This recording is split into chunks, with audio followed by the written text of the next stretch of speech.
Gearing up. Got it. It's coming. Here we go. Done. Redirecting, getting lined up. YouTube, what's going on, YouTube?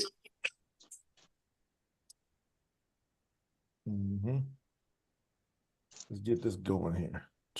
Make sure it's working. Yep, we got that working now. On YouTube, our online Shabbat gathering is happening on YouTube now. Way to go. Good to see everybody here. And give me a second.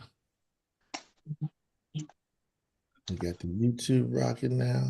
Make sure my volume. All right, we're good. Let me send the shout out. And we're good to go. We got people still coming in. We'll start, guys, in 30 seconds. 30 seconds, we're going live. 30 seconds, we're going live. Even though we're live, we're going really live in 30 seconds. Got some good stuff for y'all today. We're getting into the true scriptures. We've been jamming on Sunni's plan to close translation. down. Incredible. Like we just got through doing first and second Tasla Nakim. That got completed yesterday. We now are finishing final review on the big one, which is that's going to be loaded on the platform, the digital platform, or digital collection. That's going to be, y'all ready for this? Bereshit. All of Genesis, 50 chapters going up on the digital platform. 50. So I just got the review back. And if you got background noise, guys, go ahead and hit your mute. Let me mute everybody. Y'all can come back on if y'all need to. All right, you can unmute yourselves if you need to. We're going in. All right, ready, set, go. Welcome. Shabbat Shalom, everybody. We going in Shabbat Shalom on this Shabbat. Good to see you, Brother Luya. I'm excited to be able to be here with you as we prepare to finish up this year. This is the real ending of the year. And so we want to teach on that today. We want to teach on the proper preparation for 3 of the 7 feasts. So Yahuwah has 7 feasts every year that are commanded to be observed throughout all eternity. Not going to stop. So make sure y'all understand this is critical. What's coming up? They're commanded. So it's part of our discipline to make sure that we observe these feasts. And so this year, we're starting very early. Usually, we know we're like a week or somewhere between 3 days to a week because we got so much going on to promote the truth that we expect everyone to be accountable, everybody to be responsible. Like, I can't make you have salvation. You can't make me have salvation. We got to be accountable to Yahuwah for our salvation. So it's important that we accept those responsibilities and we don't go stick our head in the mud and go, oh, I didn't know any better, Yahuwah. Yeah, it's right there in the scriptures for us to be able to see. And especially now we got the true scriptures coming on. All right. So, Lena, I see you coming up again on the screen. Did you give somebody your direct link? Because I see you coming in, trying to come in twice. Yes, it's Amber. Amber's coming in as Lena part 2. That's good. See our brother Elmer, Emily, Deontay, Jermaine in the building, Elizabeth, Keenan, Sister Sherry's up in here, Yamani, Ben, what's going on? The Red, so we got Sylvia, Michelle, Robert, Joe, Ebony, Melanie, Lane, Heather. I see y'all. This is great. Now, we got an opportunity here. We can get a lot. This will be like one of the largest collectives that the kingdom of Yahuwah will watch properly observe his feast in his name without any outside influence from Judaism, without any outside influence of trying to drag you away from it, from Christianity, from Roman Catholicism. None of that's going on. Now, we've been teaching this and observing these for years, but we've not actually had an opportunity to have this much time to go, oh, we're going to prep. We're usually building this, pumping out material.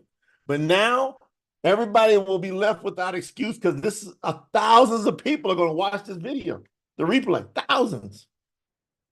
And so all of you that are listening to us, Yahuwah is calling you to be obedient. So what I'm going to do is I'm actually going to read from the True Scriptures edition, which this one will be loaded as the second Tanakh book. So we're going to load up Bereshit on the digital collections platform.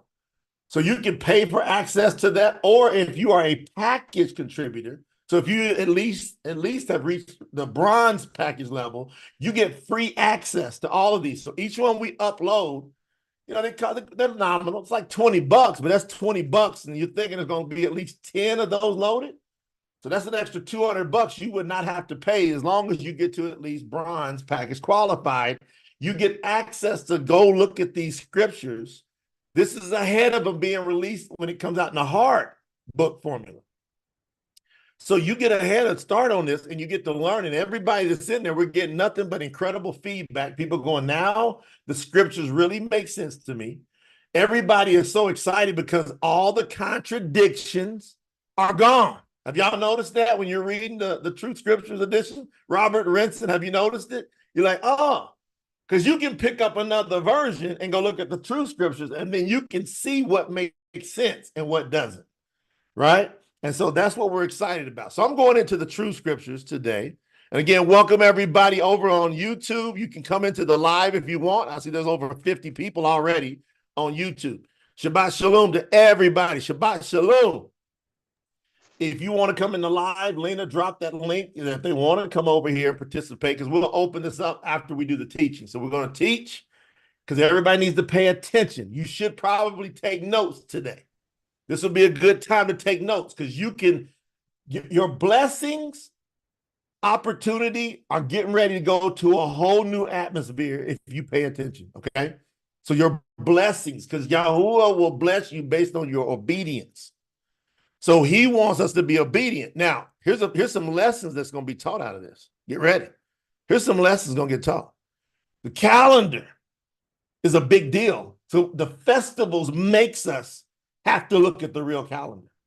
Makes us. So you can't observe the festivals and do it based upon the pagan Roman calendar. You can't do it right. You'd be all jacked up. So what I love about Shamut chapter 12 is it establishes exactly how we're supposed to keep time. I've done multiple trainings on this. Go back and look at the prior videos. You can just type in like calendar or new moon in the search bar, and you'll be able to go see the other ones that I've done that are just, you can't argue with them. They're just there. Okay, so Shamut, the real, I'm reading from the True Scriptures. Shamut chapter 12, I'm going to start at verse 1. I'm just going to work down, and we're going to handle a couple of the festivals. What you need to understand about the first 3 festivals, they happen 3 days in a row. They're consecutive. Bam, bam, bam. So you get involved in 3 festivals in 3 days. And one of them is going to go for a week. Okay? So that's going to be Matsah, which is the Feast of Unleavened Bread. It's going to go for a whole week. What precedes that is Passah, the Passover. Why is Passah so important? Let's read what Yahuwah has to say about it while he's also teaching us calendation. So here we go. Shamut chapter 12, verse 1. Yahuwah told Moshe and Aaron, Moshe's brother, which is Moses, while they were in the land of Matsah, so while they were in Egypt, saying, this new moon shall mark the beginning of months for you. It shall be the first month of the year for you. Can there be any mistake that Yahuwah is talking about how to keep the calendar there? So when Yahuwah says this shall be the first month, so the first new moon is the what? It's the first month. That's New Year coming up. Now, why is that important as of today? Lena, get ready because I want to talk. I want you to hit on this, Lena. Are you prepared to say anything, honey?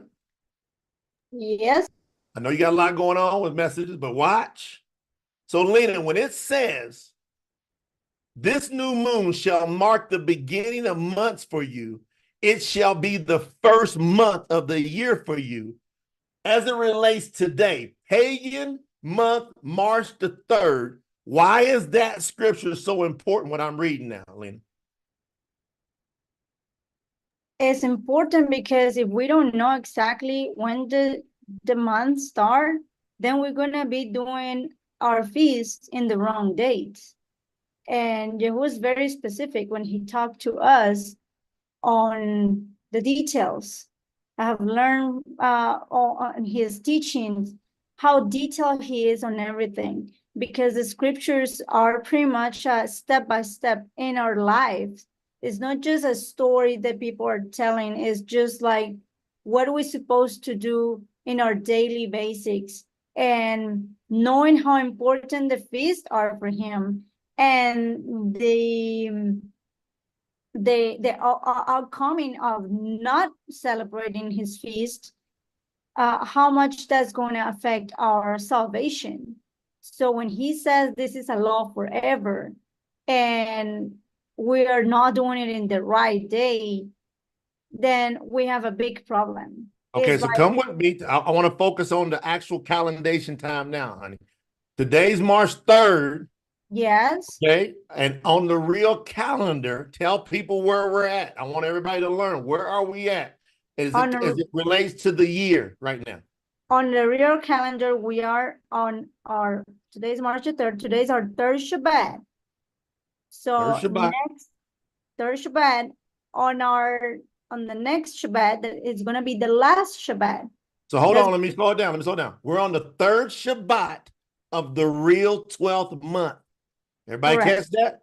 So right now, in eternal time, this is the 12th month, and today is the third Shabbat of the 12th month. Go ahead, honey. Correct. So we're in the third Shabbat of the 12th month. And next weekend, next Pagan Sunday, is going to be our last Shabbat, fourth Shabbat of the real 12th month.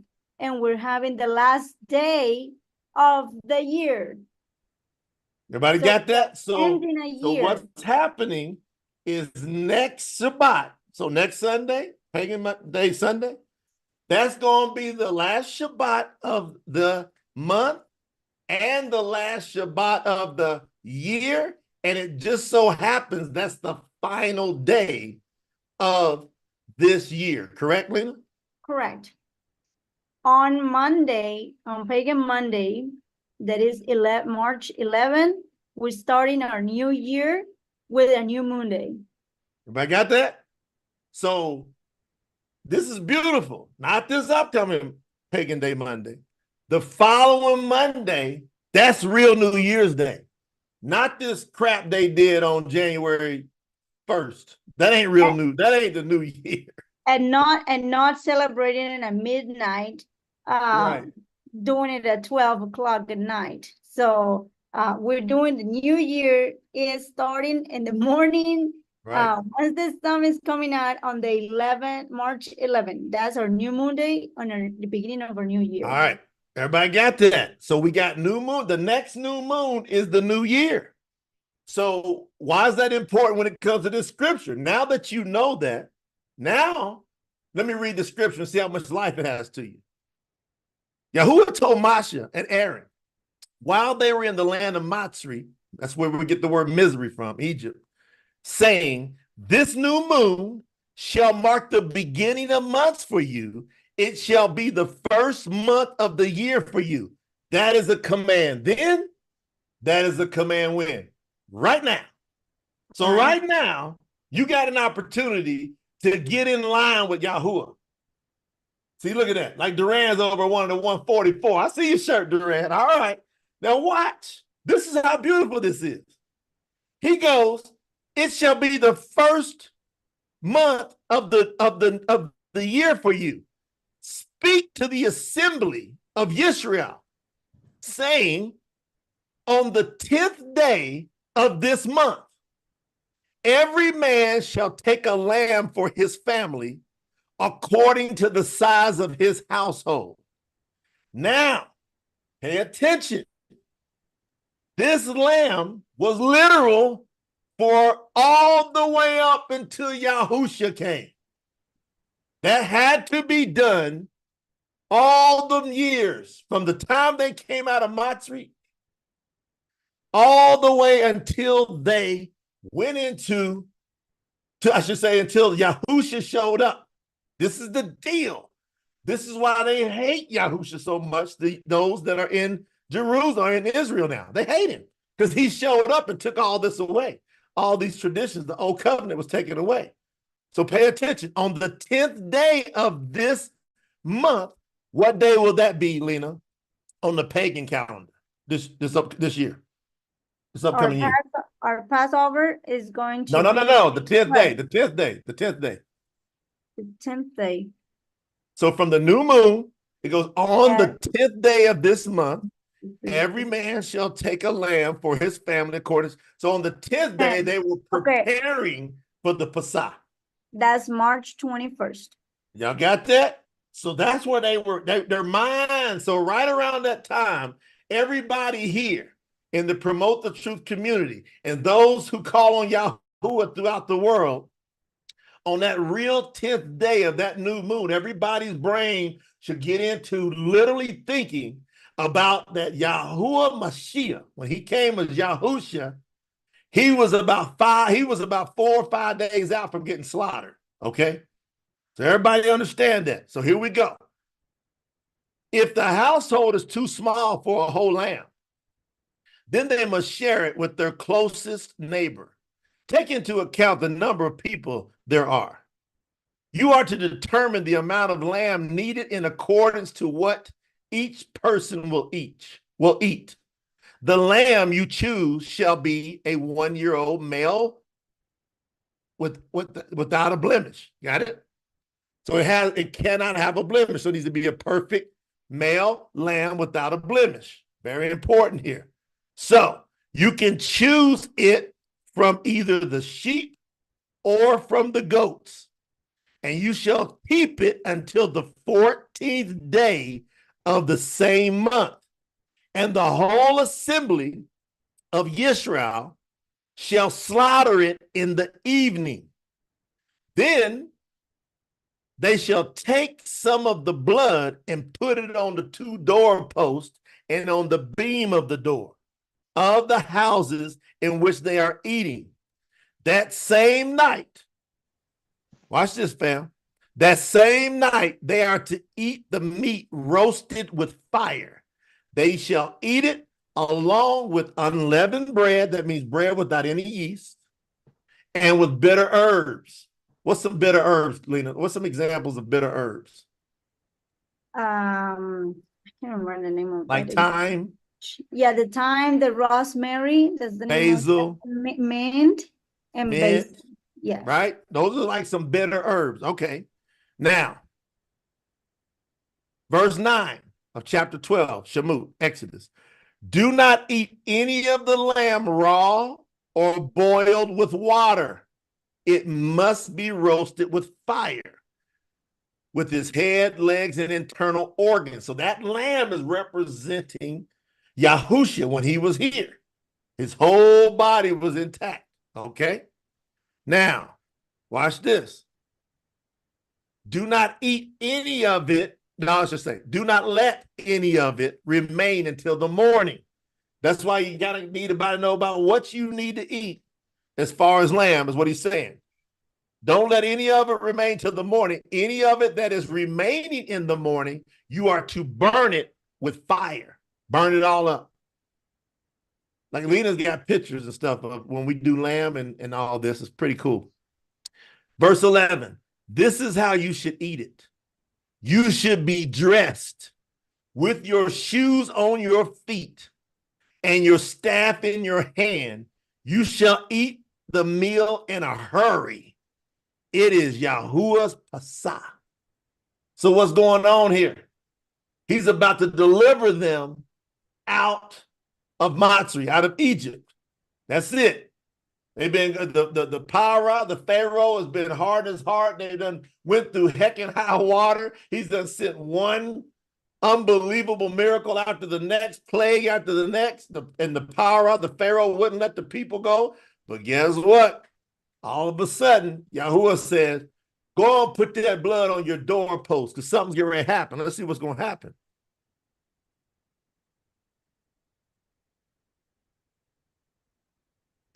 Verse 12, I will pass through the land of Matsah that night and will slaughter all the firstborn children in the land of Matsah, both humans and animals.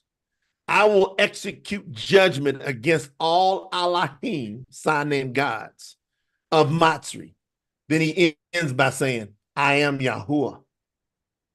He's very important. He put a stamp on who's getting ready to do this. I am YAHUAH. Verse 13. And the blood shall be your sign on the houses where you live. When I see the blood, this is YAHUAH talking. When I see the blood, I will pass over you, and no plague will destroy you when I strike the land of Matsah. How important is Yahusha and what he did when he was here? How critical is that? All right, very, very important that Yahusha represents this lamb and that blood. When Yahuwah is coming to execute judgment on all the earth, as he will again, when he sees the blood of the lamb, of Yahuwah Mashiach, when he sees that blood, he gonna pass over. And no plague will destroy you when I strike the land of Matsah. Verse 14. This day shall be a memorial to you. Everybody pay attention. And you shall keep it as a feast to Yahuwah throughout all your generations. Pay attention. Last sentence here on this verse. This is a law forever. Are we still in forever? Yeah. That's Yes. what nobody can get around. And Nobody that's can get around that, them words there. This is a law forever, not until some pagan Jesus comes and nails it to a cross that is all pagan. No. Yahuwah said, this is a law forever. So Yahuwah expects us to observe this, to acknowledge this, for how long? Forever. Just don't stop. See, and we had to learn that. We had to come to that understanding. And ever since we came to that understanding, our lives are becoming more and more in order and in line, and your prayers start to get more and more answered. It's crazy. The breakthroughs start to happen like never before. Verse 15. Now he's going to get into the next festival while I'm reading here. He goes, 7 days you shall eat unleavened bread. On the first day, you must remove, everybody pay attention, you must remove leaven out of your house. So any yeast in our houses, Yahuwah is saying to us, get it out for these 7 days. So what Lena and I do, we literally go through the cabinets, and you'll be kind of amazed at how much stuff got yeast in it. And we got a couple big coolers, and we take that stuff, we stick it in coolers, and then we just place it outside the house, in the garage, or we'll take it to a store, we get it out the house during this time. Why? What's the leaven represent? Sin. sin. Right? Yahuwah wants us to be aware, I'm removing the sin from you.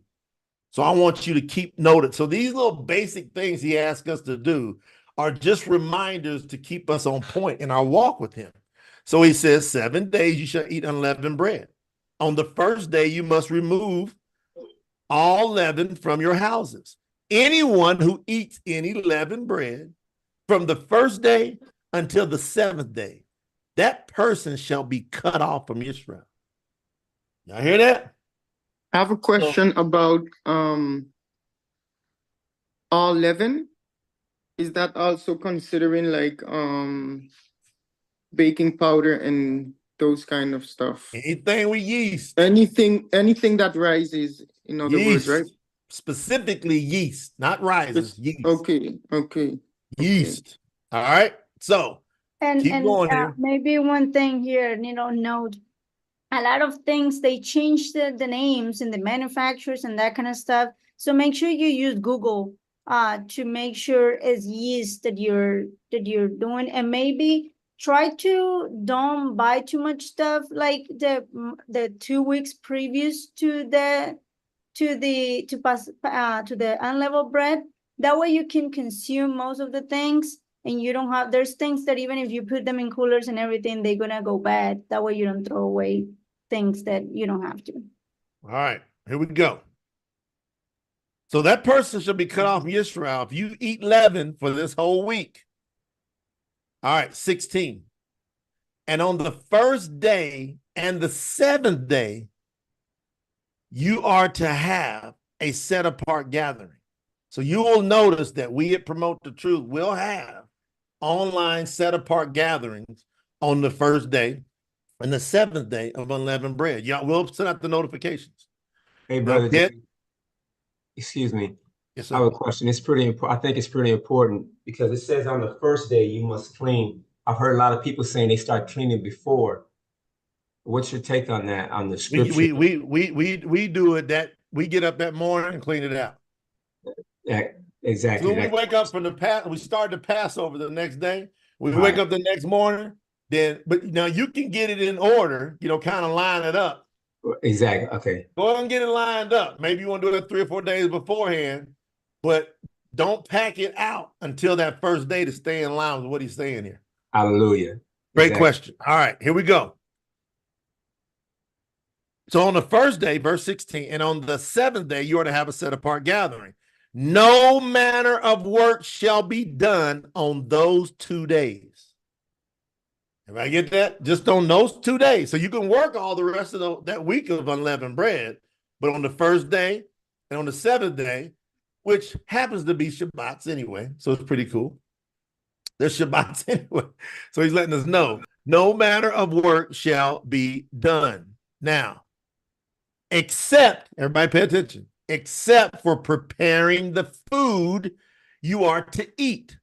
Only that may be done by you. So it's a different kind of Shabbat, this festival. So you'll notice it's on a 7-day Shabbat. All right. This is on a 7-day Shabbat, but you can cook your food that you need to eat on those Shabbats because those are what's called high Shabbats or festivals of YAHUAH. So you got a festival. Every time there's a festival, you're going to do something made by fire. We highly suggest, everybody barbecue it.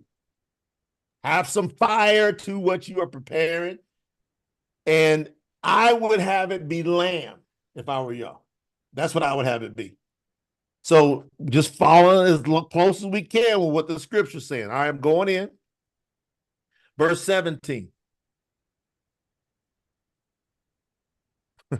We got somebody out here speaking Arabic, Lena, because it popped up and said they're translating this into Arabic. That's pretty cool. All right, verse 17.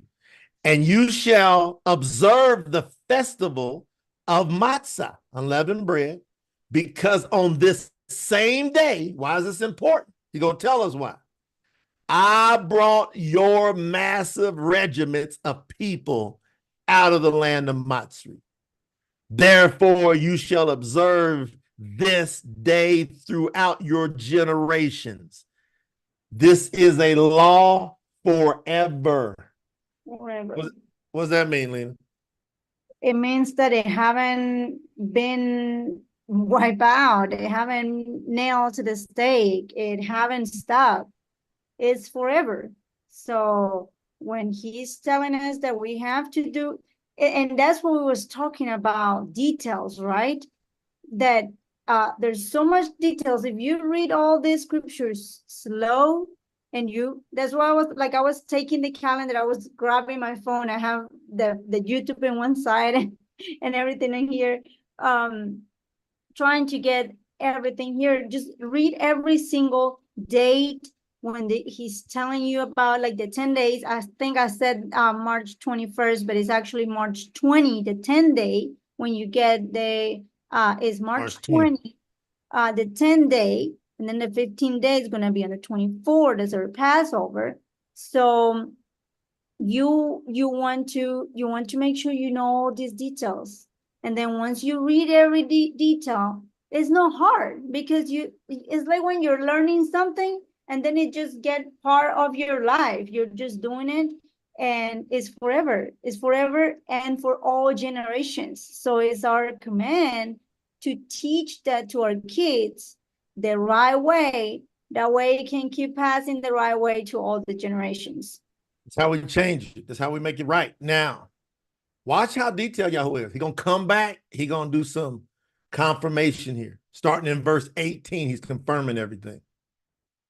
In the first new moon, on the 14th day of the new moon, starting in the evening until the evening of the 21st day of the first new moon, you shall eat unleavened bread.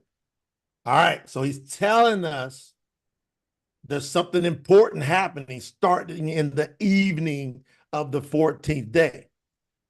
Verse 19, for 7 days there shall be no leaven found in your houses, and anyone, whether a foreigner or a native born, that eats anything with leaven, that person shall be cut off from the assembly of Israel. That means anybody visiting you. You say, hey, man, if y'all gonna hang out with me this week, we ain't eating no leaven this week. So you want your sandwich? You know, y'all want turkey sandwich? You want some burgers? We're gonna eat them different this week. We're gonna do some wraps or something. They don't have no leaven in it. All right. Now, 20. You shall eat nothing made with leaven. Y'all understand that Yahuwah keeps saying that over and over? He must be serious about that. Whether you live, wherever you live, you must eat unleavened bread. Now, notice what he said there. What does that take away? People say, well, you got to do this in the land of Israel. You don't say that in the scriptures. In the scriptures, Yahuwah said, wherever you live, that's verse 20, you must eat unleavened bread. By the way, how many of y'all would like us to release this true scriptures and drop that out for all of y'all? Would y'all like us to release that? Yes, please do. Yeah, please do. So within the next 24 hours, we're going to release this true scriptures out to the database. We're probably going to make it a free download for everybody. This is cool. I'm sitting there reading. I thought it'd be cool. Jake, a question. How literal should we take butchering a lamb? Should we do that by ourselves or just buy the meat? No, go buy the meat, because that's why I said pay attention. Yahusha became that lamb. So that was what was nailed to the stake. He was the lamb nailed to the stake. So we do as a commemorance to him, we will eat lamb to remember that, but we're not going to do no slaughtering. That's called a sacrifice, and that's been done away with. Does that make sense? Okay. Yep. Gotcha. If you don't eat meat. What's that? If you don't eat meat. That's between you and Yahuwah. What you gonna do? Work it out. That's you and Yahuwah. We've been asked that every year. I said, hey, man, that's a personal thing between you and Yahuwah. All right, so I'm going to keep moving.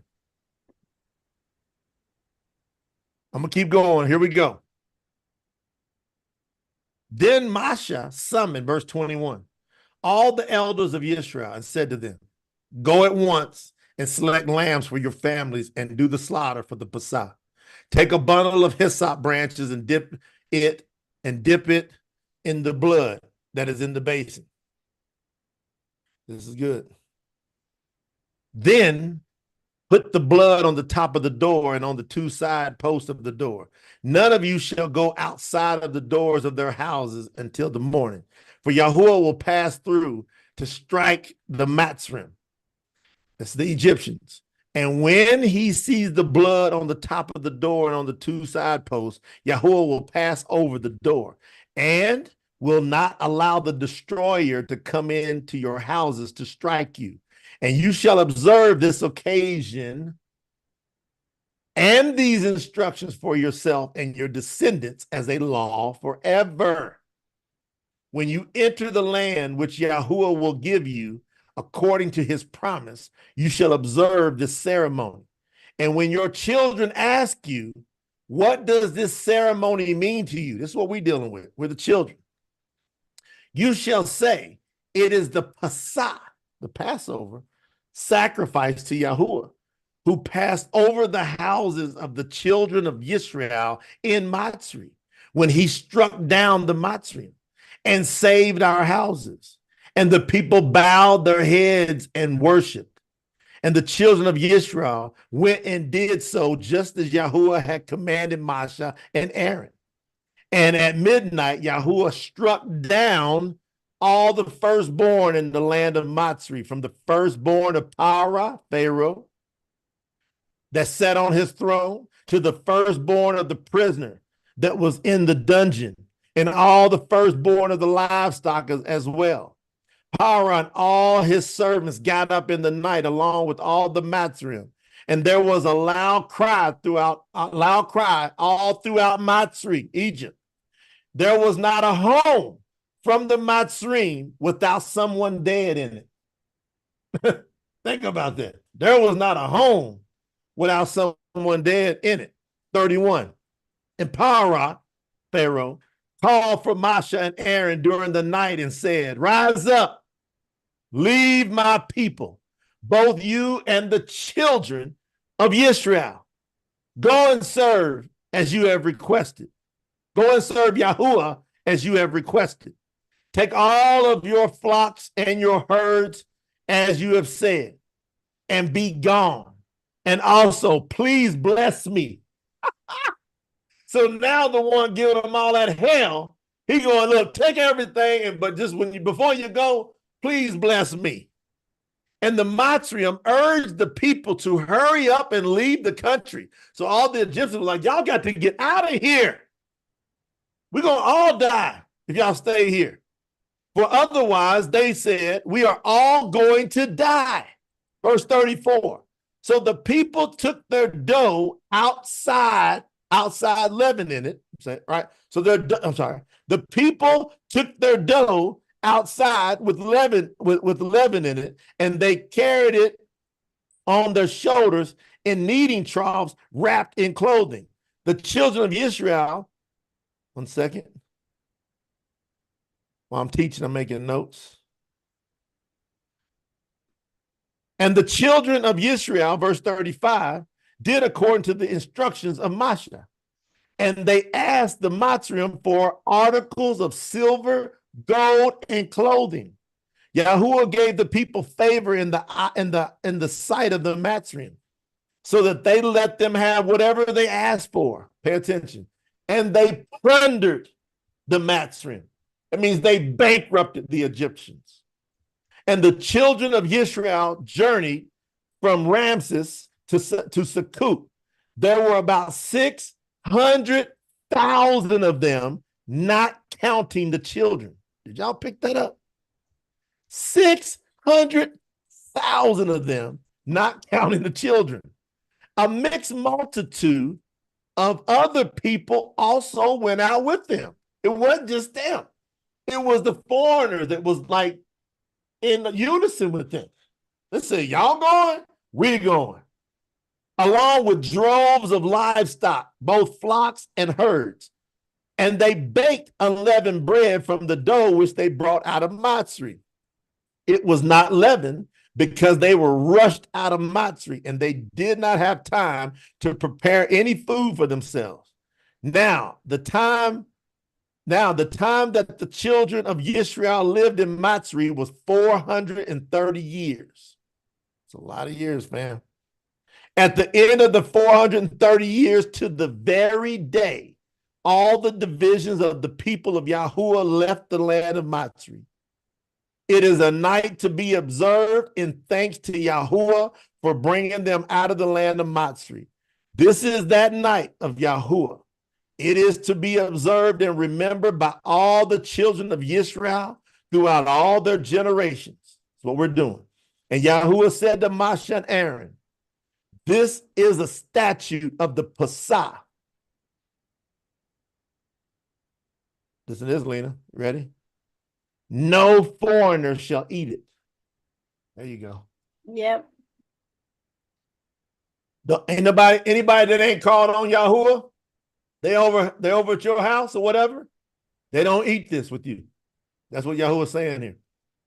This is a statute of the Matsah, and no foreigner shall eat it. They must be those who have called on Yahuwah's name. Everybody take note of that. Should be taking notes on that. No foreigner or even hired servant may eat it. So if anybody's working for you, they help you. They can't eat it unless they've called on Yahuwah. It shall be eaten in one house. You do not take any of the flesh outside of the house, and do not break any of its bones. All the assembly of Israel shall keep it. If a foreigner residing among you wants to celebrate the Matsah to Yahuwah, all the males of that house, of his household, must be circumcised. Then let them come near and partake in it like one that is a native born, but no uncircumcised male may eat it. Now, what that means now, because Shaul's talking about this, I'm about to release it in the new books that we've translated. This is where the circumcision and the uncircumcision. The circumcision now is, have you been circumcised in your heart? Meaning, have you called on Yahweh? Have you repented and been circumcised in your heart and given your life to Yahuwah? So nobody eats of it unless they are circumcised in their heart. 49. The same law applies to both the native born and the foreigner residing among you. All the children of Israel did just as Yahuwah commanded Moshe and Aaron. And on that very day, Yahuwah brought the children of Israel out of the land of Matsah by their divisions. Verse 50, that's 51 verses there. Very strong. Now, I'm going over to, I got to go over to YAHUAH. Let me grab that. I got to go to YAHUAH chapter 23, because now we want to teach what you need to be doing. Because now we gave the big, long, hardcore picture of what Yahuwah has done here. This is the most magnificent event outside of Yahushua coming, being killed, and then resurrected. So the only event bigger than this event is what he did in Matsah. And then you got the flood. But to bring that many people out the way he did it, in the style he did it, is the most magnificent event that's ever happened, again, outside of Yahushua coming and resurrecting. And so that's why we're stopping and making a big deal out of this. Y'all, what's going on? We got almost 80 people over on YouTube. How y'all feeling, YouTube? Is everybody getting this? Do y'all want to, hey, YouTube family, do y'all want us to release Shamut chapter 12, true scripture? Do y'all want us to release it to all the Promote the Truth Nation? Do y'all want it? I'm looking at the YouTube family too. Y'all talk to me over on YouTube. I want to also now, Lena, because we've already got YAHUAH 23 is already on the free downloads. That's already on the free downloads, fam. So you should go download, go over to promotethetruth.com, click on True Scriptures Project, scroll down, and then you can see where you can do the free downloads. The free download of YAHUAH, that's Leviticus. Leviticus chapter 23, it goes through all 7 festivals plus the Shabbat. All right, so I'm going to read. Let me go find it real quick, because I want to read it from the right. Where's my YAHUAH at, Lena? Where's my YAHUAH? All right, any feedback before I go into YAHUAH? Anybody got anything to say that's on the Zoom before I go into YAHUAH? Anybody?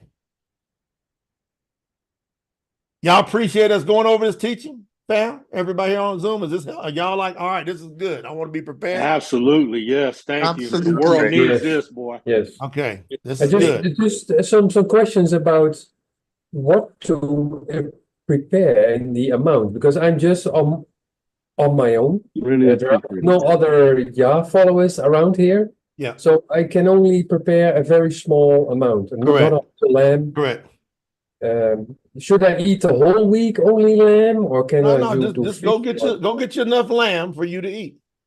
Yes, what it says, Robert, what also it says there, and something that we need to do is You can, let's say you prepare something small, but let's say you didn't eat it all. You cannot save for the next days. You have to burn the bones and the leftovers of the meat before the dates start the next day. Yeah. Got that? So whatever you eat, or if you don't eat it all, when you get up Burn in the it. morning, first thing in the morning, go burn it. Yeah.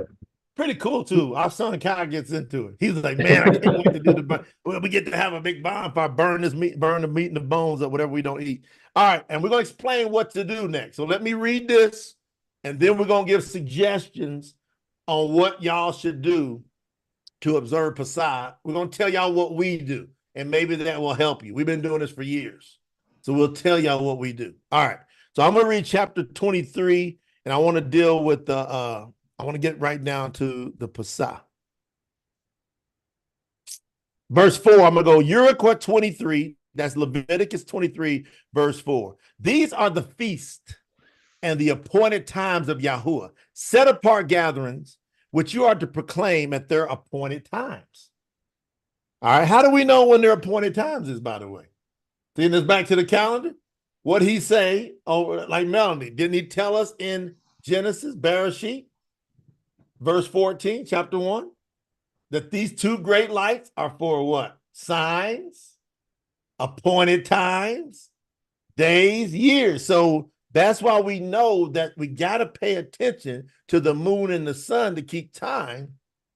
Because YAHUAH says, these are the feast and appointed times of YAHUAH, set apart gatherings which you are to proclaim at their appointed times. Think about that. YAHUAH's telling us you can't do it whenever you want. You got to do it when I appoint it for you. Now, he's going to tell us, starting in verse 5, this is the appointment dates. Watch this in verse 5 of chapter 23, YAHUAH, Leviticus. In the first new moon, on the 14th day of the new moon, between the evenings, is the Passah to YAHUAH. That's the Passover. All right, so I'm going to slow it down so everybody gets it. What's considered the most people think the evening is the dark. It's not all the way to dark. The evening technically is the late afternoon. Why is this important? Has anybody done any research on about what time Yahushua was killed? Has anybody ever done any research on that? Because I have. Anybody want to offer up anything? I know that he was taken down from the stake in the evening so that he would not, so all of the things that had to be done were done before Passah. So before the sun came up, the next day, the 15th day, Yahushua had to be completely prepared and in the tomb. Do y'all realize that? All right, so now watch this. Between the evenings is the Passah. The research shows that Yahushua was killed somewhere around 3 or 4 o'clock in the afternoon on the 14th day. So sometime around 3 or 4 o'clock on the 14th day is the best research we can locate when Yahushua was impaled. All right, so he's impaled. So what we do as a family is right around 3, 4 o'clock, we get into heavy preparation of the food. And then as the sun's going down, we're into cooking the lamb on the barbecue with fire. So we got the fire going with the barbecue, the sun's going down, the sun is going down, and then what we do, we know that now Yahushua is dead, remembering back. He's now, in that later on that evening, they come and took him off the stake because they had to prepare him. Now they beat the crap out of him, so his body was almost unrecognizable. So they had to do a lot of preparation. This also destroys when do you start a day. There's 2 times, there's only 2 occasions in all of the scriptures where you start an observance in the evening, the day, which would mean when the sun's setting. It's only 2 times, the Passover and the Day of Atonement. That's it. So trying to tell people that a day begins in the evening is nonsense, because the scriptures are very important to telling us this. Now everybody pay attention. So 3 or 4 o'clock, Yahushua's killed. We start doing massive food preparation and getting ready for the barbecue. Now we're shutting down from all our work, and now we're into observing the Passover. So on the 14th real day, what day is that, Lena, on the pagan calendar this month? Let everybody know. Y'all know this is exactly what we're going to be doing. The Passover is going to be March 24 at evening. So going into the late afternoon, now we get into the Passover. This year, March 24th. Make notes. You should be doing your heavy food preparation, shoes on your feet, fully dressed, remembering back, because they were knowing they were having to get brought out. And then as the sun begins to go down, get that good barbecue going, get the fire going, and cook your lamb. We suggest lamb, up to you. All right? Because we know he's been already prepared for the lamb for us. Now, what's beautiful about this is it says in verse 6 of YAHUAH, on the 15th day of this same new moon is the Feast of Matsah to YAHUAH. 7 days you shall eat unleavened bread. So you notice that you're observing Passover and you're going to be observing Matzah at the same time. So Passover begins, right, on the 14th. You eat unleavened bread with your Passover meal. You now do an actual observance of Passover when the sun comes up that next morning on the 25th of pagan calendar March. That starts the Feast of Unleavened Bread, Matzah. When we wake up in that morning, what we do is if we had any lamb left over from the next day, the first thing we do is we burn that lamb and then any bones. The next thing we do is we get the leaven out of our house. The next thing we do. Lena's pretty much already got it prepared. We take it all, we stick it in coolers, we get it out in the garage, we get it out the house. Gone. Now we're observing the Feast of Matzah, and that also happens to be an actual Sabbath, which is cool. So it's going to be on a Sabbath day. Now watch what he says. On the first day of Matzah, you shall have a set-apart gathering. You shall do no servile work. So you're not making any money. You're not buying or selling, just like you normally do on Shabbat. But watch what it says in verse 8. You shall bring an offering made by fire to YAHUAH for 7 days. Every day, do some barbecue. That's what we do. 7 days of barbecue. All right, so what we do is we grill by fire that entire week. So every single day that week, Lena has got something ready to go on the barbecue. We have fire for that entire week, and we do not eat any bread with leaven in it or anything with leaven for an entire week. It's pretty awesome. Yeah, and to be exactly with dates, we're talking about March 25th to April the 1st. So March 25th, April the 1st is Feast of Unleavened Bread. Correct. And even though it's Shabbat, you can cook because he's telling us to prepare food by fire. All right. So that's what you can do as far as any type of a work. You can cook your food. All right. So now watch what happens here. And you shall bring an offering made by fire for 7 days. And on the 7th day is another set apart gathering. You should do no servile work. And YAHUAH spoke to Masha, saying, speak to the children of Israel. And by the way, you will see us having set apart gatherings. You can even go. Your mic disconnected. Your mic disconnected.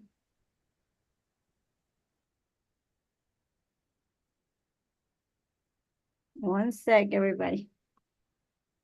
I think this is Yep. very important. Yeah, and we He's, need he's, even he's you guys are burning them up taking notes. again. Yes.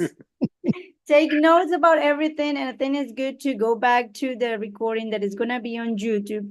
Watch it again, and I'm taking notes of everything. And I think what we're gonna do a document too that you guys. So would y'all like for us to put a Passover feast of unleavened bread and first fruits? Would y'all like to put a document out? All of it. All right, so we'll put a document out, and that's why we're starting now early. That way we can get some feedback from y'all. Yes. Okay, this is awesome. Okay, so now watching verse 10 what Yahuwah says. Speak to the children of Israel and say to them, when you come into the land which I am giving you and shall reap its harvest, then you shall bring a sheaf of the first fruits of your harvest to the priest. And he shall wave the sheaf before Yahuwah for your acceptance. The day after the Shabbat, the priest shall wave it. And on that day, when you wave the sheaf, you shall offer a year-old male lamb without blemish as a burnt offering to Yahuwah. That's why Lena and I, we typically eat lamb then. And the grain offering shall be 2/10 of an ephah of fine flour that's mixed with oil, and an offering made by fire as a sweet fragrance. And its drink offering shall be 1/4 of a hin of wine. Now, pay attention, because when you start seeing the sacrificial things, that's what, when you see when Shaul's talking in Colossians chapter 2:14, this is the stuff Shaul's talking about that's nailed to the stake. All the sacrificial stuff. It's nailed to the stake. So that's why we'll put the document out, and we'll also give you scriptural references where you can have this all tight. You know, I've been on this, been following Yahuwah since 2007. So this is like second nature, what we're explaining. So I think it's great that we're growing when we get this communication out. And you shall not eat bread or roasted grain or fresh grain until the same day that you have brought an offering to Yahuwah. This is a law forever throughout your generation. So this is where we're getting into the first fruits. So the purpose here is to observe the first fruits. Why? Because Yahusha is the first to resurrect from the dead. So we've got Matsah, he slaughtered. We got Feast of Unleavened Bread. Get the leaven out. He took our sins away. Then we got Feast of First Fruits. He resurrected. And like we have the hope of resurrection if we die in these bodies before he returns. So those first three festivals go ahead and set up the whole plan of salvation. And that's why Yahuwah wants us to observe them. So we keep to remembering, and this keeps our flesh intact, because our flesh will always be at war with the spirit of Yahuwah unless we discipline it. If you don't do those things that keep your flesh in order, you're going to fall off track. And that's repeated by Shaul. I just got through doing 1st and 2nd Kappa, was completed yesterday. So 1st and 2nd Peter are now done. And Peter's talking about this stuff. He's nailing it down about how you got to keep your flesh intact. And so these festivals, for all of you that are new coming to Yahuwah, these are things that will help if you do the proper observance of them and you are obedient in your observance. You're going to love how you keep yourself in line, and it gives you the strength. And your children, once they get into this, all of you got kids, our son loves this stuff. Like, he can't wait for the festivals. He can't wait for Shabbats. It's a great thing for him. So, Lena, anything you want to add to this about what to do? Because I know that will make sure to clean it up on everything we talked today. Kind of like to do like a quick review, and after reading everything, I think you all can listen to what Yahuwah have commanded us, and he is specific on what he wants us to do. Like, even we said we suggest to do lamb, or we do lamb, but Yahuwah is saying lamb, and he's saying by fire. and we know how they was doing it by fire then. So when you put a meat on an oven, that frequent, that smoke is not going out and it's not going up. So is that those little details that we need to listen when Yahuwah is speaking to us, instead of being of this earth, because this earth have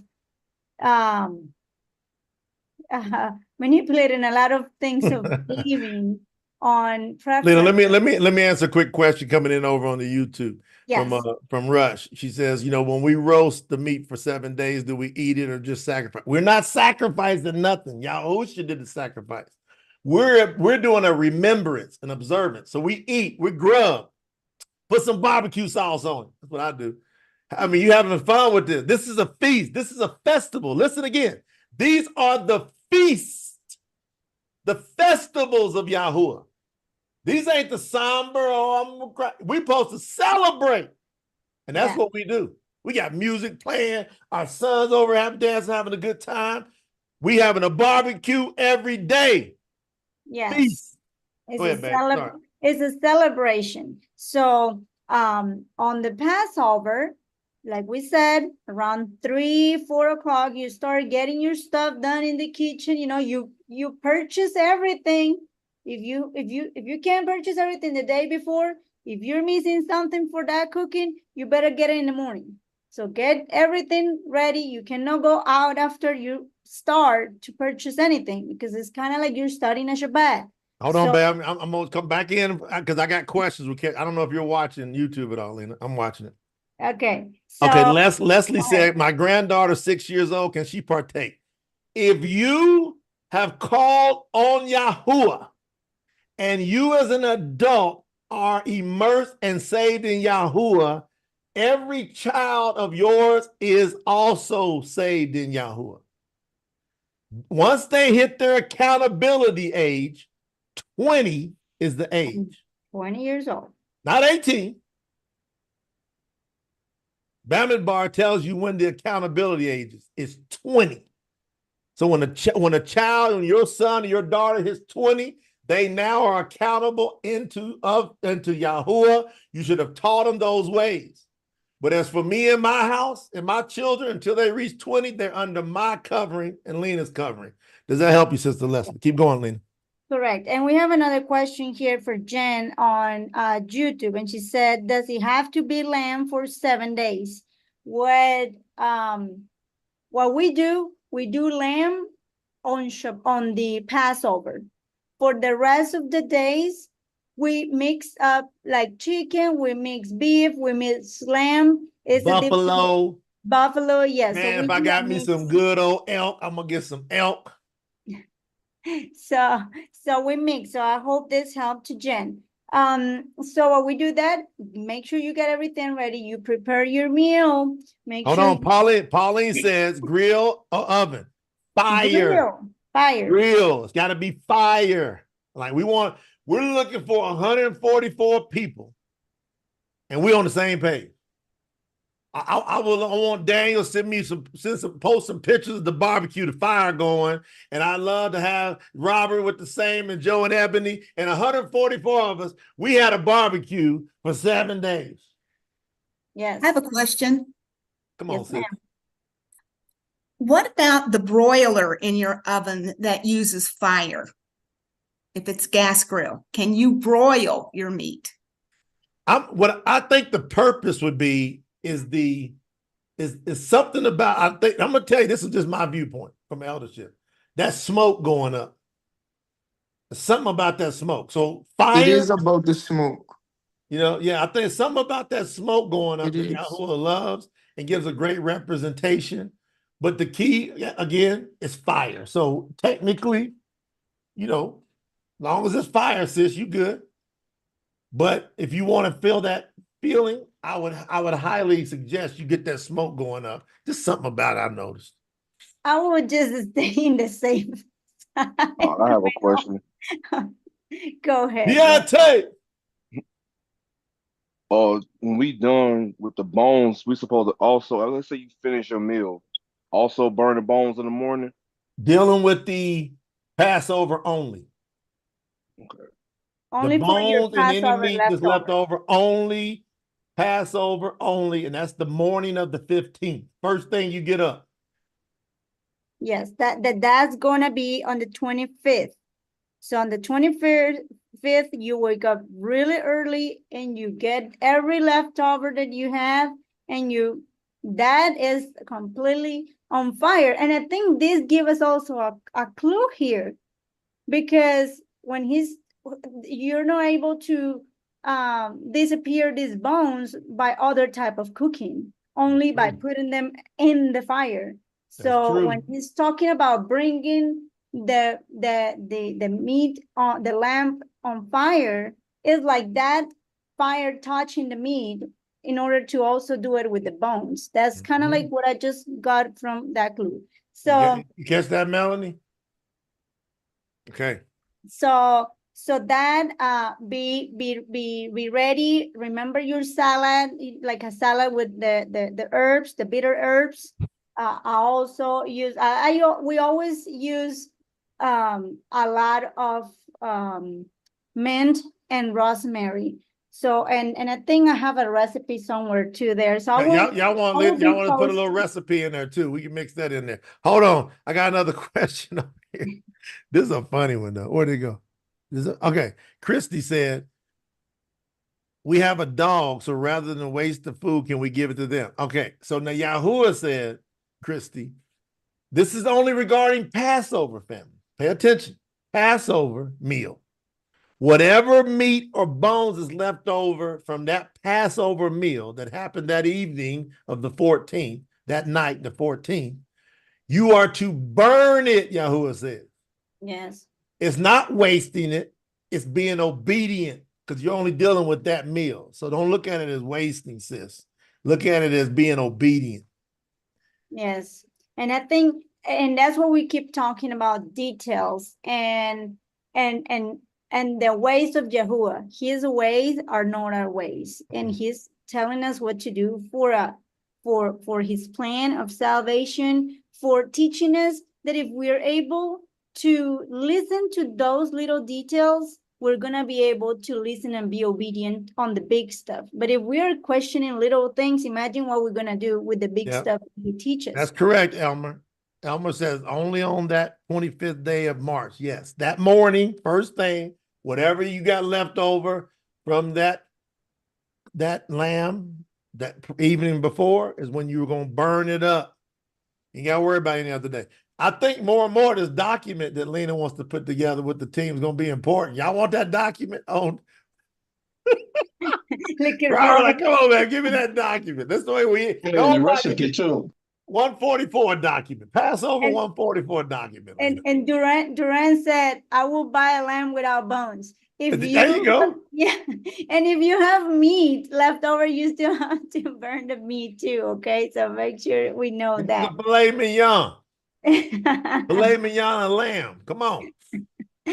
So make sure you have your shoes on and that you eat with that speed, with that rush that Yahuwah is telling us to remember what they had to do in the times of coming out of the land of misery and waking up the next day. And I think it's important that during these days, you know, we not only gathering, but we talk to our kids, to our husbands, and ourselves on all these amazing things for us to be right now able to celebrate that Yahuwah Mashiach did that to forgive our sins. So I think that's the most important thing, that while we're doing all this celebration, we're celebrating that.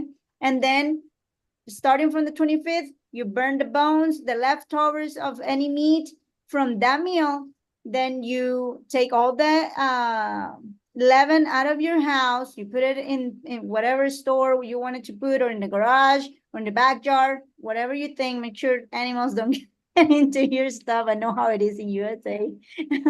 And then prepare for another barbecue that day. Amber said here, if you don't have a grill, check out Facebook Marketplace. I found a grill for $25. There you go. just, you know, there's all different Thank you, Pauline. you can do, and every day you're just going to be doing, and on that 25th you're going to also going to have your first fruits. So you're going to have another, you remember what's happening in, you know, with celebration of what Yahuwah Mashiach did for He us. resurrected, like he came back from the dead. First fruits, that's a big deal. Yes, yes. So, and then every day, just do your grilling, and even on the 1st of April, you're gonna do your last grilling too. Even though it's a Shabbat, you're gonna do a grilling there. And we'll keep notifying it. We'll be updating everybody. Yes. You know, we're gonna keep it rocking on here so everybody knows what's going on. There's a lot happening that's coming up. You know, you got the true scriptures, the Brit of Dash. You know, our goals have it knocked out in the month of April. You know, and so pagan April. So, you know, we are rocking. We got, I think, Lena, for a fact, this is going to be the largest united gathering of people on the same page of the feast, I think, since Yahushua's resurrected. Yes, I believe that. For Gold Trim, also on the questions on YouTube, she said, I should say after the first push. When they had that first push, they was on the same page for a few years. Then they scattered. Yes. Go ahead, babe. I'm sorry. No, you're good. For Gold Trim, she said, do we rest fully dressed in our shoes? We're talking about the Passover meal. For your Passover, when you're eating that lamb that you put it in the fire, and then you're eating all that, you're fully dressed with your shoes on, and you're kind of eating it kind of rushing, just kind of like to have the feeling they have in those times. But for the next day that is Shabbat, you can be whatever you want to be. You can be without shoes. All right, Nikita said, what are the dates? All right, drop the link in, Lena. Everybody, we got a calendar for you. So you don't only have to wonder about the dates, because if you go over to promotethetruth.com, you hover over appointed times. You click on the calendar of Yahuwah, just scroll to the bottom. There's a calendar there. Plus, we're now beginning to start work on the calendar app. Just so y'all know, we had this app almost done. And there's a couple partners with this company. Daniel Bakote, Kingdom Business. Thank you for the contribution, brother. Love me some Daniel.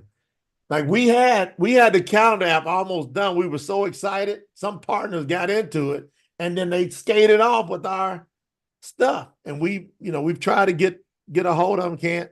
So we're going to we've already got a more secure relationship lined up to get this calendar app built out. That way, instead of everybody going to the page and scrolling down, you just download the app on your iPhone or on your Android, and you'll be able to see. And then we can do push notifications. So like when these things are coming up, we can give you reminders. You can get the push notifications on the app. Will all y'all be excited about that? I would think so. That's part of the whole project. So part of the whole TSNT project, we got the app rocking. We got we're working on the app for the true scriptures. We're going to start that process too. So a lot of those things happen. Any other things coming in, Lena? Yeah, so Duran is asking if they can work from the 26th through the 30th. You actually can work from the 26th to the 31st. Got it? The 2 Shabbats are the only ones that you don't work. And those 2 Shabbats are the 25th and the 1st of April. All right, so this is a good question, Duran. So what happens is now on the 14th, getting into that late afternoon, go on, shut it down. Don't make no money, right? Don't take no money. So you're not transacting business. Starting on the 14th, which is the 14th day of the new moon, which on the pagan calendar, Roman calendar, is March the 24th. Correct, Lena? March the 24th is the 14th day of the new moon. Correct. March right. 24th on the evening, yes. I'm not working on that day. I should say I'm not working, and I'm going to work all the way up. And then y'all see me around 3 or 4 o'clock, I'll stop transacting business. So I'll wake up that morning, we work to get our bones all burned up. As soon as all the bones and stuff are burnt up, right? You know, that I should say, No. Let me back up. That day of the 24th, I wake up, I'm working all the way up, doing preparations, make sure all the food is bought, and I'm doing regular business stuff. But around 3 or 4 o'clock on the 24th of March, I shut it down, do no work. I do no work from that evening. Now on the 25th is the actual Sabbath. I'm not working at all, but we can cook because we got to bring that offering. I let that whole day go by. Until When dusk. that sun completely sets and we hit dusk, dusk means there's no light and you can actually see stars. Now the Passover is over. The Passover is over and the Sabbath is over. So in that evening, if I got to take care of some business or whatever, I'm going to handle some business on the, I should say in the night of the 25th. If I got to handle some business, I'm going to handle some business on the night of the 25th. When I get up on the morning of the 26th, now I'm dealing with Feast of First Fruits. Guess what? You can work, but you want to celebrate it. But that day, you want to have that barbecue, have that offering made by fire. Is this helping anybody as I'm saying this, what I'm saying? Like I'm telling y'all what I'm personally doing, which is keeping me in line with Yahuwah. I know I follow Yahuwah and he's pleased with it. So I'm just telling y'all what I personally do.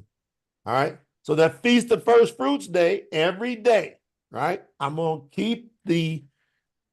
to observe. And by the way, there's no leaven in the house. So we got rid of already all the leaven and I'm not eating leaven.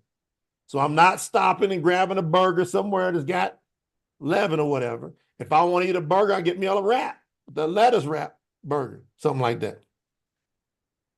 So hopefully that helps. Somebody said, what about if you're in school? I don't think school has anything to do with anything. You got to observe the festivals, even if you're in school. That means those times you got to tell the school, I'm observing. When it's Sabbath time, you're doing Sabbath time. Correct. And that's what we do with our school. And we have different friends that they have sent letter to the schools.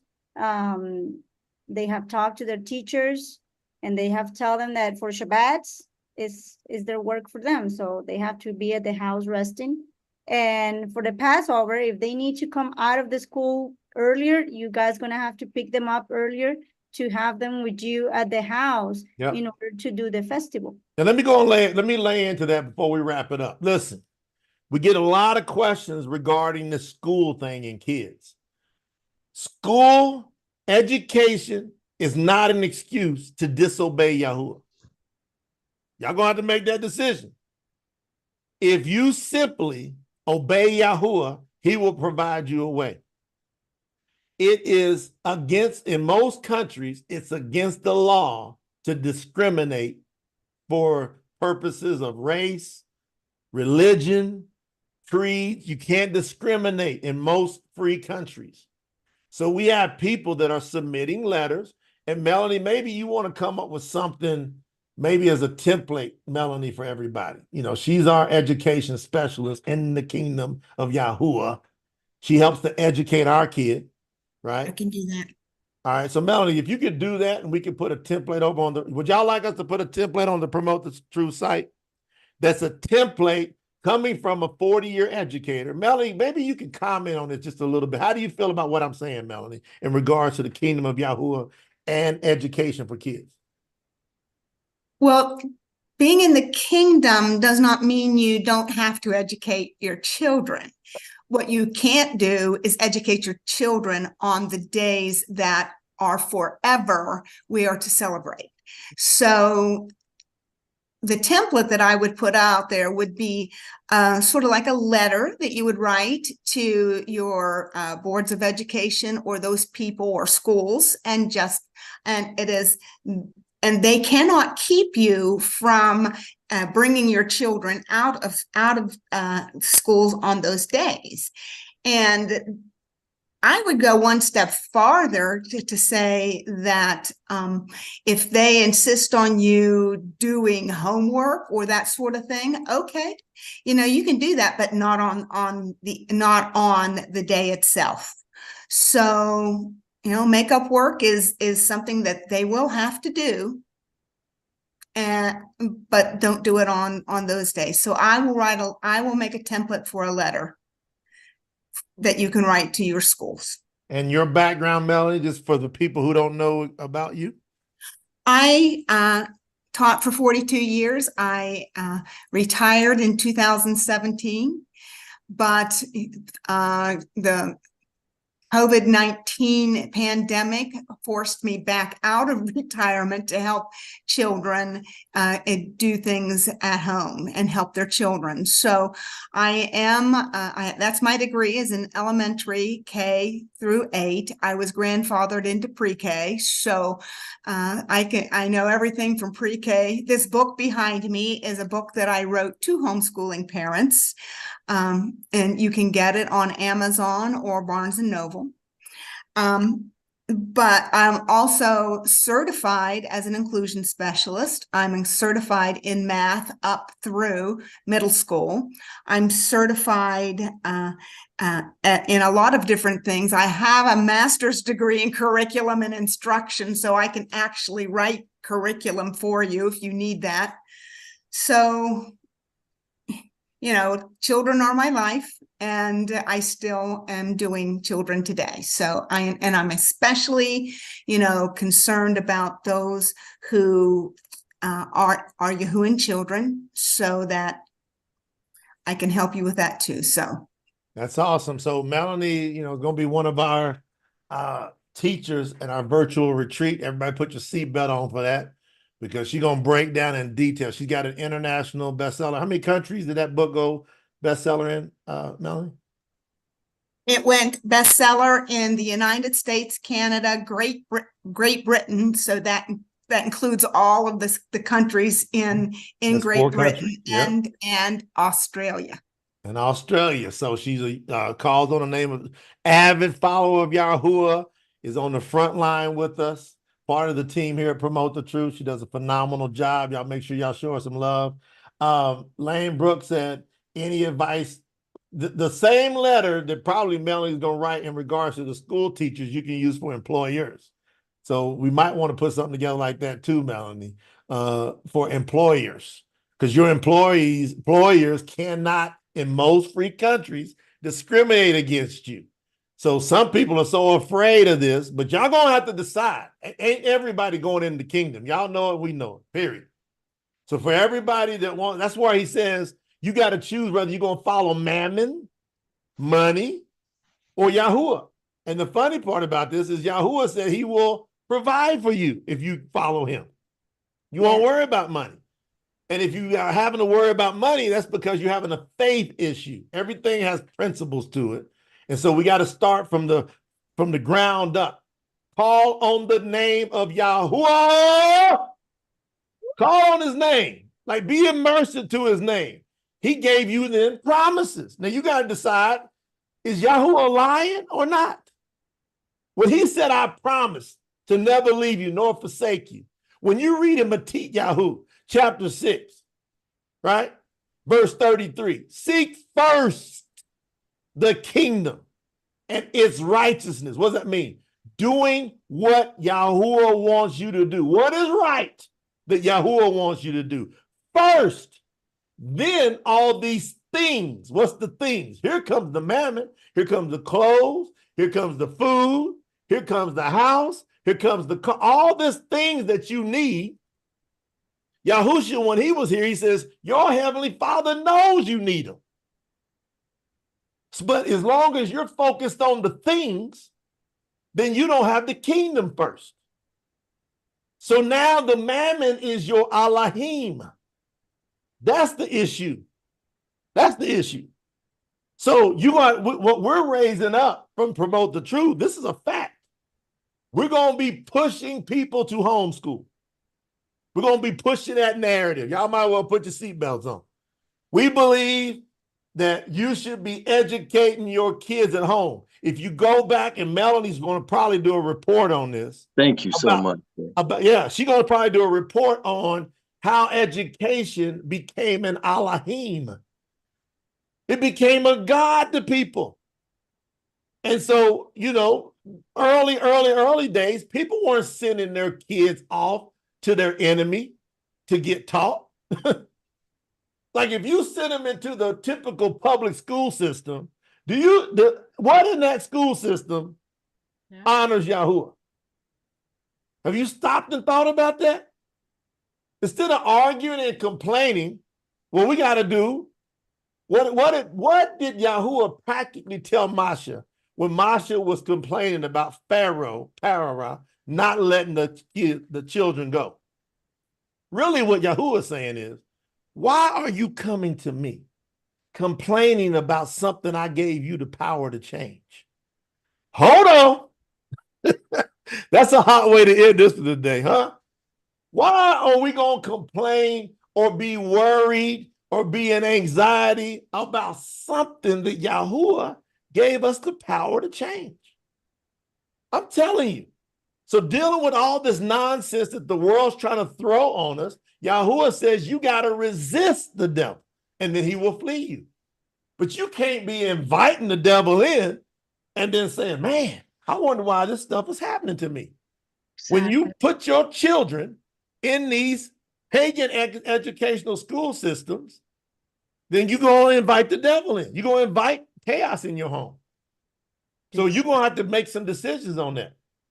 Our child is on a pace. He's 8 years old. He's on a pace to graduate college, homeschooling, by the time he's 16. Yes. And he don't have to deal with no nonsense. Anything you gonna say about that, Lena? You know, putting our kids in school is allowing not other teachers and the government to tell the kids what they're supposed to know, but they're also being influenced by other kids that are not Yahuans. And we all know that, you know, our parents, our grandparents always say, where is that bad kid that are making you, you know, stop messing with that or hanging out with that kid that is making you do this other stuff that you're not supposed to do that. So imagine if that was being said to us when we was not Yahuans, at least when I was growing up, and my mom said, don't mess with that girl because she's bad. Now that we know in the Yahuan world, we know those kids are not, and it's not, you know, it's not their fault, it's the parents. But because they don't know better, but we have to protect our kids. Yes. That's the generation, that's the teachings we're giving. So throwing them into a school, even if the school allowed you to do your Shabbats, the kids still for 8 hours or between 6 to 8 hours is in the mouth of the lion, on the mouth of the wolf. And you don't know what he's hearing or she's hearing every day and what she have to deal with. And for more instructions that you give to a kid, it's still a kid. That's why you're supposed to be the protector. And you're not there at that school physically to protect that kid and for what they're hearing. And the schools, they're celebrating other pagan holidays, and they're doing different activities. They're not Yahuwah. So how you're able to control, even when they're being taught history and science and all that kind of stuff. They're teaching they're teaching the names of the planets. They're teaching them, there are a lot of pagan names in school. So what are we teaching our kids? So that's why it's so important that we start getting that wrap on taking control of our kids. Yes. There was no schools before in back of the days of Yahusha and Masha and all of them. Melanie, you're muted. There I am. You know, I would like everyone to consider a couple of things also, in addition to what Lena just said. What she said was absolutely true, but things that I know that I didn't know when I taught for 42 years are the following things. First of all, here in America, the schools still do what's called the Pledge of Allegiance. Just think of the first words that come out of that. I pledge allegiance to what? The flag. Who are we supposed to be in allegiance with? Yahuwah. And it ends with one nation where? Under Under Yahuwah. Yahuwah. Yeah, but it doesn't say under Yahuwah. I know. It says under God, and we don't G-O-D. use that word, right? The next thing, let's talk about the months your children are in school. You know, not much in January to decorate, but all elementary schools start in February with doing what? Decorating. Decorating for what? Pagan holidays. Yeah. In March. Easter. Well, St. Patrick's Day. St. Patrick's Day. High And Day. so that the whole room is decorated with Green. Stupid shamrocks. shamrocks. Leprechauns. April generally starts what? Easter. Easter. Bunny rabbit. Yeah. Rabbits and eggs. Imagine that. Celebrating all of that. May. Cinco de Mayo. Mother's Day. Mother's Day. Ashira worship. Yes. June gets Father's Day. Father's Day. Nimrod worship. You know, July's, 4th of July. Independence Day to God. Yep. Right. So you can go on and on, but then you get to October. There's the big day, October. Halloween. Halloween. Everything is that, November is Thanksgiving with the turkeys and all of that stuff. Lottery. And then the really big one, December. Yeah. Oh yeah. Saturnalia. Every month your kids are battling. If your kids are Yahuans and they're listening to you at the house that all that's pagan, where are their brains? Their little brains are so confused and they have to battle every hour in the school every month. And the teachers are not going to change their curriculums just because your kid is Yahuwah. Right. They have to. And what happened when there's a kid in the school with a birthday? What your son have to do? Like our son, when for example, it just happened in his karate class. There was a kid it was his birthday. And the teacher was like, oh, let's sing the birthday. Our son stepped on the side and he just covered his ears. And that's 1 hour that he goes to karate class. What happened to kids when they're going 6 to 8 hours to classes and have to deal with this? So I think it is very important that we take control of our kids, because if you're talking to your kids 4 hours a day, the school is talking to them 6 hours, 6 to 8 hours. 6 to 8 hours. And here's the next thing. When you mentioned birthdays, most schools allow parents to bring in cupcakes and sodas and party stuff for the last half hour of any birthday that might be going on that day. And they actually, if your kid's there, they don't come to school knowing that there's going to be a birthday party, because that's not usually mentioned, because, we don't want everyone all excited that we want, So we have a surprise for you. It's 2:30, it is Lala's birthday, and in comes mom with the napkins and the cake and, whatever. And so then your child is stuck, not even knowing, and you didn't know either to come and get them early. So the holidays, the birthday things and all that, that's one thing in itself. But we've been hearing a lot about the whole LGBTQ movement and them trying to enforce that and allow that to teach children that they can be something that they're not. Like that's, and then the influence of other kids and cell phones. You're 5 years old with a cell phone. Like, we don't agree with that at all. And the schools are taking the power away from their parents. The schools are taking away the power of the parents. there is laws now in some school districts, and it's not really law, but they've made it a law that if your child goes to the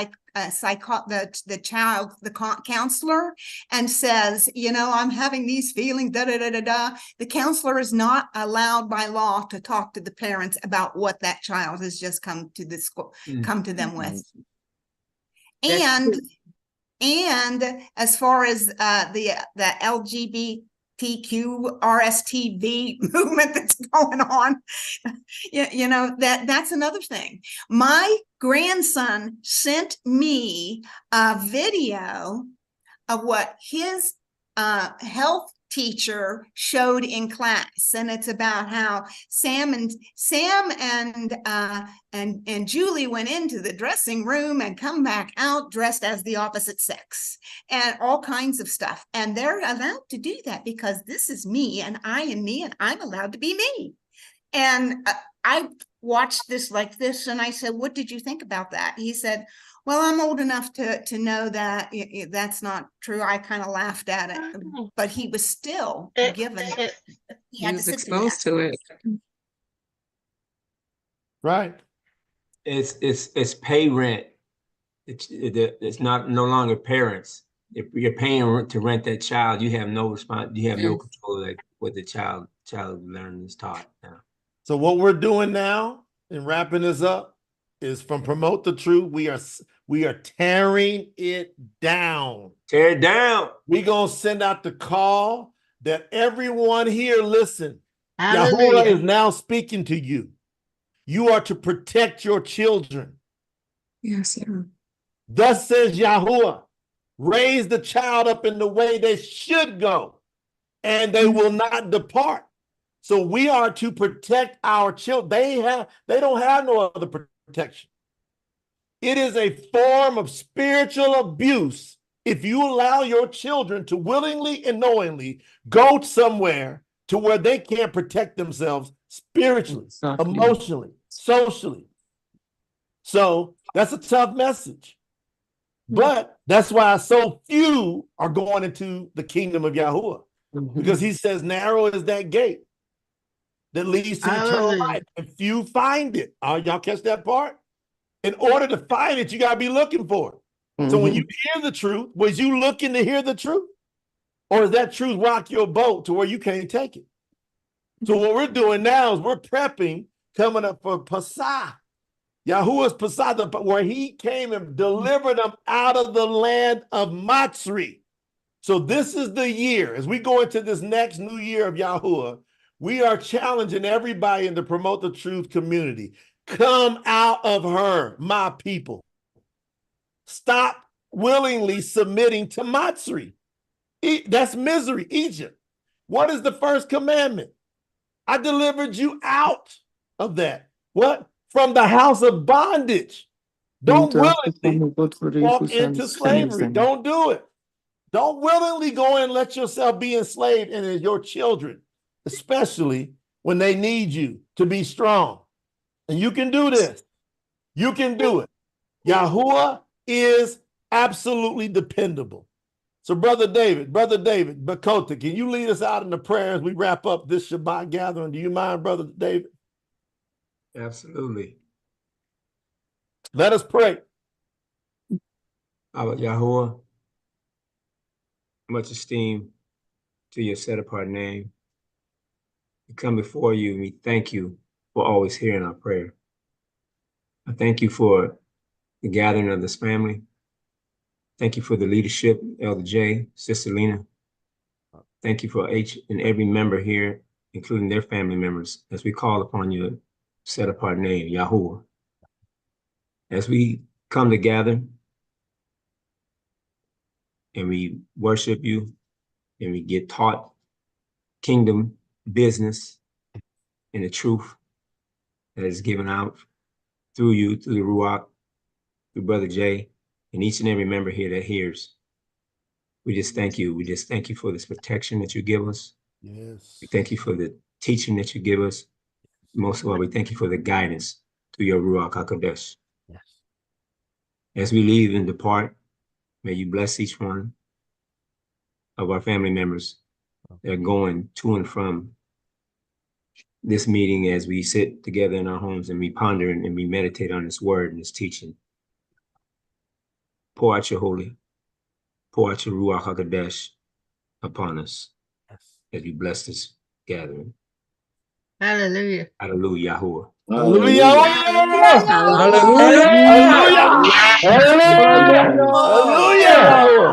Hallelujah! Right.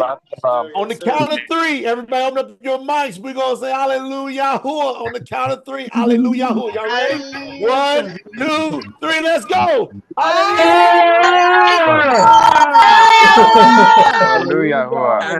We love y'all. We see you.